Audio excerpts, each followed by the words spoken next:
Hello students, मैं doctor Anupreeta Mishra. आप Anupreeta Mishra electrical engineering के चैनल पर एसी सर्किट्स पढ़ रहे हैं, जिसमें आज मैं सीरीज आरसी सर्किट से रिलेटेड एक प्रॉब्लम सॉल्व करने वाली हूँ। यहाँ पर हमें एक कॉम्बिनेशन दिया हुआ है रेजिस्टेंस और कैपेसिटर का, जो कि सीरीज में है, और इस सीरीज कॉम्बिनेशन के अक्रॉस एक वोल्टेज सोर्स लगा हुआ है जो कि एसी वोल्टेज सोर्स है, और उस एसी वोल्टेज की फेजर वैल्यू 100 वोल्ट्स है और सप्लाई जो है उसकी फ्रिक्वेंसी 50 हर्ट्ज है। तो रेजिस्टेंस की वैल्यू 120 ओम्स है, कैपेसिटर की वैल्यू 1 माइक्रो फेराड्स है, और इस कॉम्बिनेशन के अक्रॉस जब 100 वोल्ट्स का फेजर वोल्टेज और 50 हर्ट्ज फ्रिक्वेंसी वाला वोल्टेज अप्लाई करते हैं तो करंट आई बहने लगता है। अब इस सर्किट के लिए हमें पता करना है इम्पिडेंस सर्किट का, मतलब इन दोनों को मिला के टोटल ओम्स करंट के रास्ते में कितना ऑफर हो रहा है, वो करंट कितना है, मतलब मैं फेजर कह दूं। साथ में हमें फेजर डायग्राम तो ड्रॉ करना ही रहता है इन सर्किट्स में।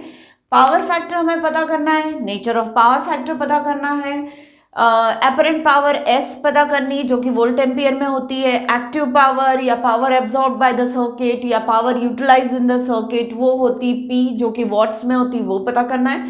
क्यू ये रिएक्टिव पावर है जिसकी यूनिट होती है वार्स, ये वो पावर है जो लोड वापस लौटा देता है सोर्स को, मतलब एक हाफ साइकिल में सोर्स टू लोड फ्लो होती है और अगले हाफ साइकिल में लौट के वापस सोर्स के पास लोड से आ जाती है।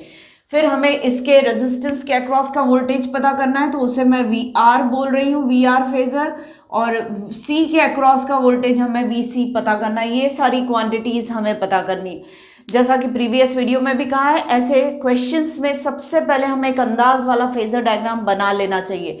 फेजर डायग्राम आपसे कोई एक्सपेक्ट नहीं करता कि आप उसको ऑन स्केल बनाएं, पर हाँ जो रिफ्लेक्शंस आए, जो अंदाज बने वो सही सही होना चाहिए। सही सही मतलब not in exact values but in nature, वो सेम होना चाहिए। तो यहाँ पर मैं इस सर्किट को देखकर समझ सकती हूँ कि तीनों में से कॉमन जो क्वांटिटी है, इलेक्ट्रिकल क्वांटिटी, वो करंट है। तो मैं करंट को ही रेफरेंस फेजर ले लूंगी। यहाँ पर करंट को रेफरेंस फेजर लिया तो नेचुरली रेजिस्टेंस के अक्रॉस का जो वोल्टेज होगा वो उसके साथ सेम फेज में होगा, तो वी आर और आई जो होगा वो सेम फेज में होगा। कैपेसिटर का अक्रॉस का वोल्टेज उसमें से बहने वाले आई करंट को 90 डिग्री से लैग करेगा, तो करंट से 90 डिग्री पीछे मैंने वीसी वोल्टेज बना लिया। अब चूंकि करंट हमने पहले ड्रॉ कर लिया था तो मैंने वीसी को 90 डिग्री पर बना लिया है। अब यहाँ पर मैं V को रेफरेंस जरूर बोल रही हूँ, मतलब इसको मैं रेफरेंस बोल रही हूँ, तो V फेजर जो है वो V 100 एंगल 0 डिग्री वोल्ट से इतना है, ठीक है। तो करंट उससे +5 एंगल से लीड कर रहा है और VC वोल्टेज जो है इस वोल्टेज को छोटे से कुछ एंगल से लैग करेगा, ठीक है। अब सबसे पहले हम Z निकाल लेते हैं। चूंकि ये कैपेसिटिव सर्किट है तो J जो होगा वो निगेटिव ही होगा, so R minus J upon omega C, ये पूरा एक्सप्रेशन इम्पिडेंस का होना चाहिए, ohms offered in the path of current ऐसा होना चाहिए। रेजिस्टेंस की वैल्यू 120 है, माइनस तो है ही क्योंकि हम नेचर ऑफ द सर्किट समझ रहे हैं। J है और डिवीजन में ओमेगा की जगह 2 पाई f और f 50 है और C की value 1 into 10 to the power -6, मतलब 1 माइक्रो फेराड यानी 1 into 10 to the power -6 farads होगा, ऐसा लिख दिया। अब ये 10 टू द पावर 6 में यहाँ ऊपर ले जाती हूँ, 120 minus J 10 to the power 6 को मैं plus minus 10 to the power 6 जो डिनोमिनेटर में उसको न्यूमरेटर करके ऊपर ले रही हूँ, और नीचे 2 इंटू 50 यानी 100 हो गया, और पाई ऐसा मैंने इसको स्क्वीज कर लिया है। 120 माइनस जे, और ये 100 और 10 टू द पावर 6 कैंसलेशन होगा तो 10 टू द पावर 4 बचेगा और पाई की जगह 3.14। इसको जब हम सॉल्व करते हैं तो -j 3184.7 और रियल पार्ट इसका 120 और इमेजिनरी पार्ट निगेटिव, ऐसा ये फॉर्म हो गया। अब ये रेक्टेंगुलर सिस्टम में है कॉम्प्लेक्स के, तो अब मैं इसे पोलर में ट्रांसफॉर्म कर रही हूँ, तो रियल पार्ट का स्क्वायर, इमेजिनरी पार्ट का स्क्वायर और उसका अंडर रूट मुझे पोलर रिप्रेजेंटेशन का मैग्नीट्यूड दे देगा, मतलब z कॉम्प्लेक्स जो है इसका जो पोलर रिप्रेजेंटेशन होगा उसका मैग्नीट्यूड जो आया वो 3186.9 आया, और एंगल जो होगा वो tan inverse of -3184.7 divided by 120 करके इसका एंगल निकलेगा। जब हम इसको सॉल्व करते हैं तो ये -87.84 इतना डिग्रीज आता है, और ये पूरा ओम्स है जिसका मैग्नीट्यूड 3186.9 है, और कॉम्प्लेक्स होने की वजह से एंगल -87.84 डिग्रीज ऐसा आ रहा है। अब आई करंट निकालना है तो नेचुरली इस वोल्टेज को इस इक्विवेलेंट इम्पिडेंस से अगर मैं डिवाइड करती तो मुझे आई करंट मिल जाएगा। तो 100 एंगल 0 ये हो गया, और डिवीजन में 3186.9 एंगल -87.84 ऐसा लिख लिया। तो 100 डिवाइडेड बाय 3186.9 से को सॉल्व करते हैं। पोलर में डिवीजन हो रहा हो तो पोलर न्यूमरेटर के मैग्नीट्यूड को पोलर डिवीजन के मैग्नीट्यूड से डिवाइड कर देते। तो यहाँ पे आया है उस डिवीजन से 0.0313, और एंगल्स का न्यूमरेटर के एंगल से डिनोमिनेटर का एंगल सब्ट्रैक्ट होता है, इसे 0 माइनस 87.84 जो होगा वो आ जाएगा न्यूमरेटर में एंगल जो आ जाएगा वो 87.84 इतना एंगल आ जाएगा। तो जो करंट फॉर्म हुआ है या करंट का जो पोलर रिप्रेजेंटेशन मुझे मिला है उसमें करंट का मैग्नीट्यूड 0.0313 है और एंगल 87.87 है। मतलब ये वाला करंट जो है बहुत छोटा है। कितना मैग्नीट्यूड है उसका? 0.0313 एम्पियर्स इतना है।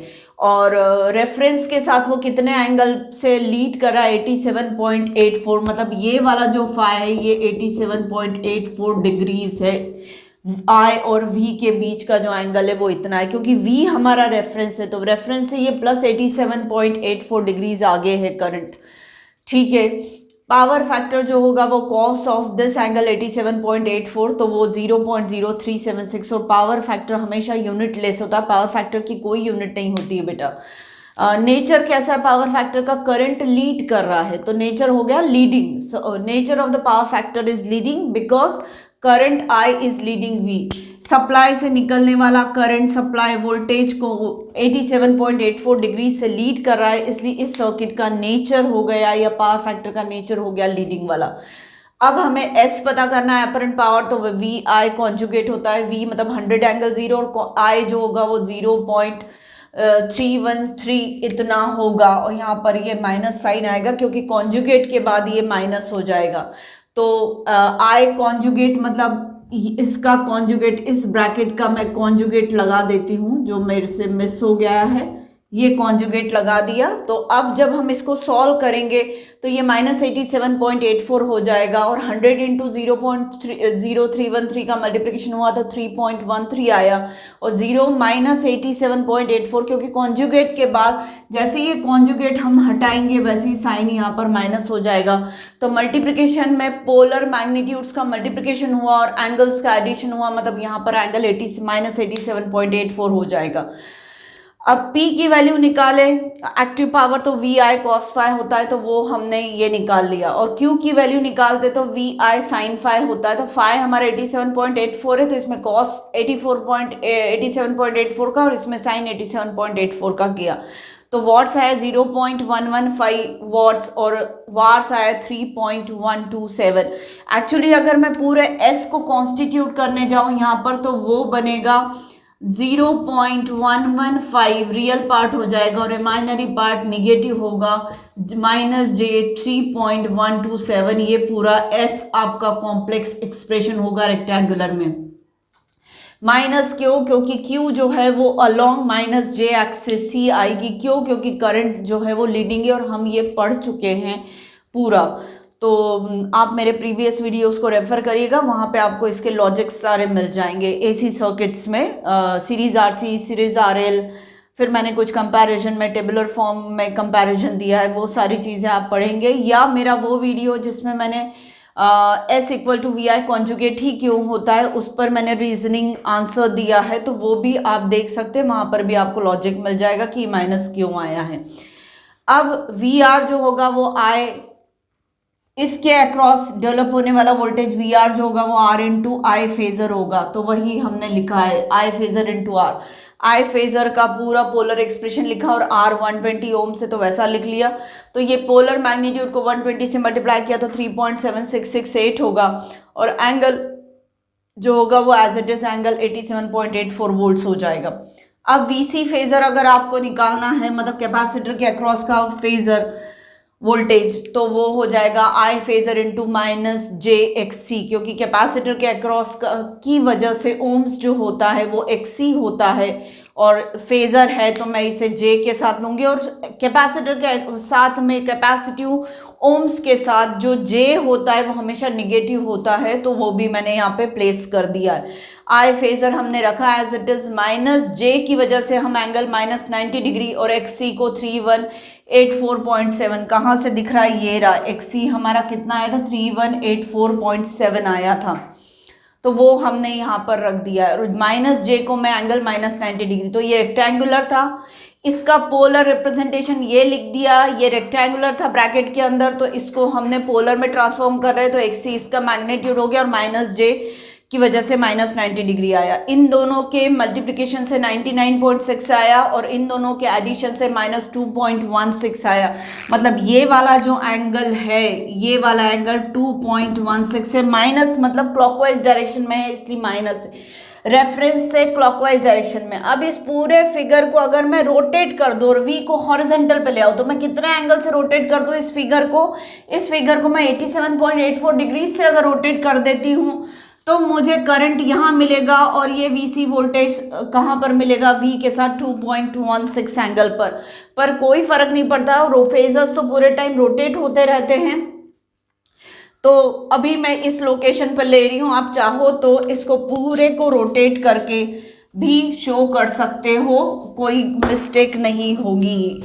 उसको शो करने का तरीका है, V आपका यहाँ हो गया और आपका I जो है वो यहाँ हो गया 87.84 डिग्रीज पर, इसी के अलोंग आपका VR हो गया और यहाँ पर आपका जो होगा, जस्ट अ मिनट, इसको पैरेललोग्राम पूरा कंप्लीट करके दिखाना पड़ेगा। तो ये VR हो गया, ये I हो गया और ये आपका VC हो गया और ये V हो गया।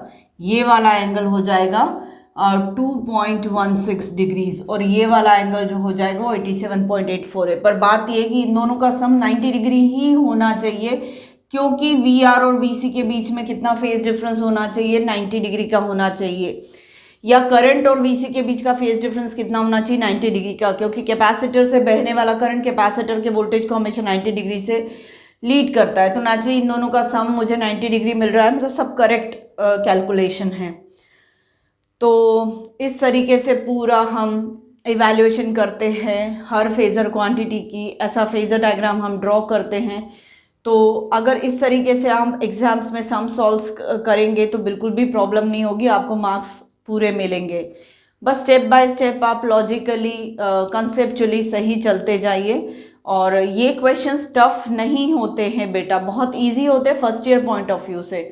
नेटवर्क एनालिसिस में तो ये वाले क्वेश्चंस थोड़े कम ही आते हैं। नेटवर्क एनालिसिस में थ्योरम्स पर बेस्ड ऐसे सर्किट ज़्यादा आते हैं जो कि मैं आगे बताऊंगी आप लोगों को। तो उम्मीद है आपको मेरा आज का पूरा ये प्रॉब्लम सॉल्विंग का एक्सप्लेनेशन समझ में आया होगा। तो प्लीज़ मेरे आज के वीडियो को लाइक कर दीजिए, मेरे चैनल को सब्सक्राइब करिए और मेरे वीडियो से ज़्यादा से ज़्यादा फ़ायदा उठाने की कोशिश करिए। Thank you.